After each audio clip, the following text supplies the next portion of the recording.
Good morning students. हमने अपने पिछले 2 लेक्चर में बात करी है राजनीतिक भूगोल के विकास के बारे में और आज हम उसी टॉपिक को आगे बढ़ाएंगे। इसमें हमने पिछले 2 लेक्चर्स में बात करी राजनीतिक भूगोल के क्रमिक विकास को जो 3 वर्गों में बांटा गया है, वातावरण संबंधों का अध्ययन, राष्ट्रीय शक्ति का अध्ययन और तीसरा है राजनीतिक क्षेत्रों का अध्ययन। 2 के बारे में हम पिछले लेक्चर्स में बात कर चुके हैं। आज राजनीतिक भूगोल के विकास क्रम का जो आखिरी वर्ग है यानी राजनीतिक क्षेत्रों का अध्ययन, इसके बारे में हम बात करेंगे। राजनीतिक क्षेत्रों का अध्ययन जो है, इसमें अगर हम देखें तो 20वीं शताब्दी में राष्ट्रीय शक्ति से संबंधित कार्यों को प्रमुखता दी जाने लगी मुख्य रूप से, और भूगोलवेताओं ने राजनीतिक भूगोल से संबंधित समस्याओं का गहन अध्ययन किया और उन्होंने इस क्षेत्र में गहन अध्ययन का विकास किया। 1921 में बोमेन ने अपनी बुक द न्यू वर्ल्ड में विश्व के समस्त क्षेत्रों का राजनीतिक भूगोल की दृष्टिकोण से अध्ययन प्रस्तुत किया और इसके बाद राजनीतिक भूगोल के अध्ययन को 3 विभागों में विभक्त किया जा सकता है, जिसमें कि सबसे पहले आते हैं राजनीतिक क्षेत्र का सैद्धांतिक अध्ययन। राजनीतिक क्षेत्र का सैद्धांतिक अध्ययन, अगर हम इसके बारे में बात करें तो पहला वर्ग जो है वो है राजनीतिक क्षेत्र का सैद्धांतिक अध्ययन, दूसरा है राजनीतिक उपक्रमों का अध्ययन और तीसरा वर्ग जो है वो है विशिष्ट राजनीतिक क्षेत्रों का अध्ययन, जिनके बारे में हम एक एक करके आज बात करेंगे। राजनीतिक क्षेत्र का सैद्धांतिक अध्ययन जो है, इस दृष्टि से अपेक्षाकृत कम कार्य किया गया है और द्वितीय विश्व युद्ध के प्रारंभ में विटलिसी जो हुए हैं, उन्होंने लिखा कि मुझे राजनीतिक घटनाओं में स्थान स्थान पर जो क्षेत्रीय विभिन्नता मिलती है वही राजनीतिक भूगोल का मूल तत्व है। राजनीतिक क्षेत्र के अंतर्गत राज्य से संबंधित तथ्य जैसे कि राजधानी, सीमाएं, प्रशासन विभाग आदि शामिल किए गए हैं। 1935 में हार्टशॉन ने संरचना विधा मॉर्फोलॉजिकल अप्रोच प्रस्तुत की, जिसे इन्होंने 1950 में परिवर्तित करके कार्य संबंधी विधा यानी कि फंक्शनल अप्रोच प्रस्तुत की और 1955 में स्टीफन जोन्स ने राजनीति क्षेत्र के अध्ययन के लिए संयुक्त क्षेत्र सिद्धांत यूनिफाइड फील्ड थ्योरी प्रस्तुत की, जिसमें उन्होंने राजनीति क्षेत्र में क्षेत्रीय संगठनों के निर्धारण पर अपने विचार जो हैं वो प्रस्तुत किए। इसके बाद दूसरा जो इसका वर्ग है जो वो है राजनीतिक उपक्रमों का अध्ययन। इसके अंतर्गत वे तथ्य हैं जो राजनीतिक शक्तियों द्वारा उत्पन्न होते हैं तथा वे विचार जो उन शक्तियों को परिचालित करते हैं को शामिल किया गया है, और विशिष्ट राजनीतिक तथ्यों जैसे कि सीमाएं, राजधानी आदि हैं इसमें, और सीमाओं पर S.W. Boggs, Stephens, John Victoria, Edward Ollman आदि भूगोलवेताओं ने अपने विचार दिए हैं। उन्होंने अपने लेख लिखे और अपनी पुस्तकों के माध्यम से उन्होंने अपने विचार जो हैं वो सीमाओं के बारे में प्रस्तुत किए। इनमें OH के स्पेट का कार्य जो है वो विशेष महत्व रखता है और प्रेस्कोट जो हुए हैं उन्होंने निर्वाचन से संबंधित कार्य किया है, निर्वाचन भूगोल से संबंधित उन्होंने अपना कार्य किया है। इसका तीसरा भाग जो है विशिष्ट राजनीतिक क्षेत्रों का अध्ययन। इसमें एक क्षेत्र विशेष को आधार मानकर राजनीतिक भूगोलवेताओं जो है वो अध्ययन करते हैं और इसमें विशेषकर राजनीतिक समस्याओं से युक्त क्षेत्रों का अध्ययन किया जाता है, क्योंकि राजनीतिक समस्याओं के लिए उत्तरदायी कारकों को स्पष्ट करके भौगोलिक दृष्टिकोण से उनका निराकरण प्रस्तुत किया जाता है।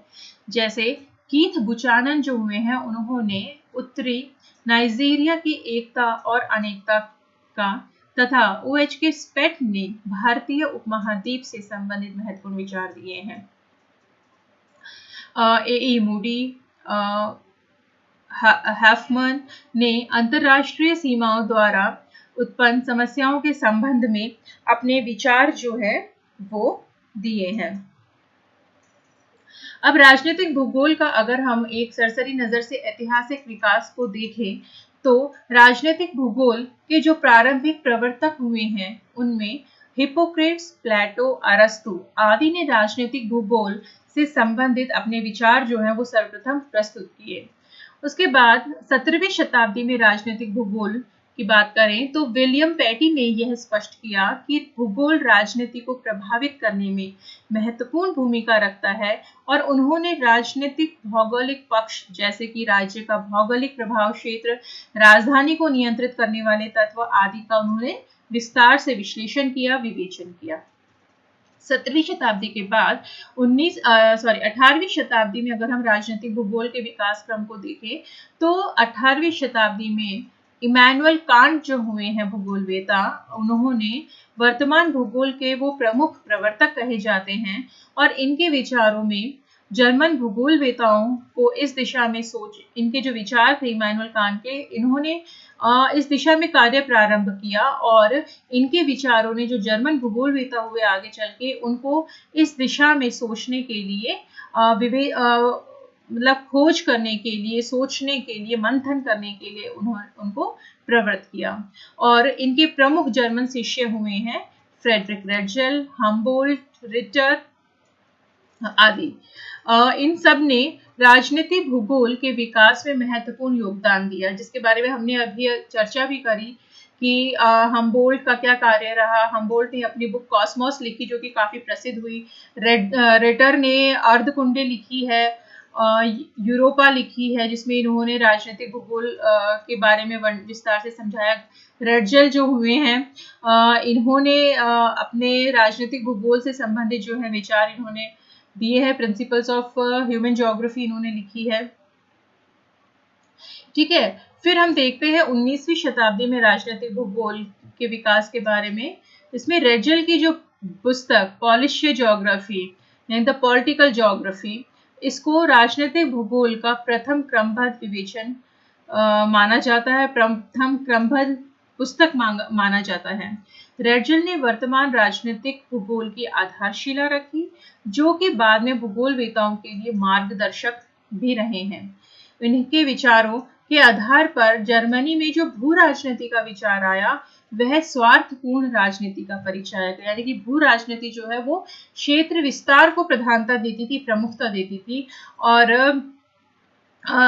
वो जो है जर्मनी की विश्व युद्ध में जो हार हुई तो जर्मनी के जो राजनीतिक हुए उनको और लोगों के मनोबल को बढ़ाने के लिए जर्मनी के गौरव को, जो उसका राष्ट्रीय गौरव गुम हो गया था विश्व युद्ध में पराजय के पश्चात, उसको वापस प्राप्त करने के लिए उन्होंने भू राजनीतिक विचारधारा का सहारा लिया था। और ये पूर्ण रूप से स्वार्थपरक और क्षेत्रपरक राजनीतिक विचारधारा थी। ठीक है, 20वीं शताब्दी में राजनीतिक भूगोल के विकास को अगर हम देखें तो राजनीतिक भूगोल का वास्तविक विकास जो है वो 20वीं शताब्दी से ही प्रारंभ हुआ। इसके प्रारंभिक काल में जर्मन भूगोलवेताओं ने भू राजनीति नाम से राजनीतिक भूगोल को राज्य विस्तार और युद्ध प्रवर्तक के रूप में प्रस्तुत किया।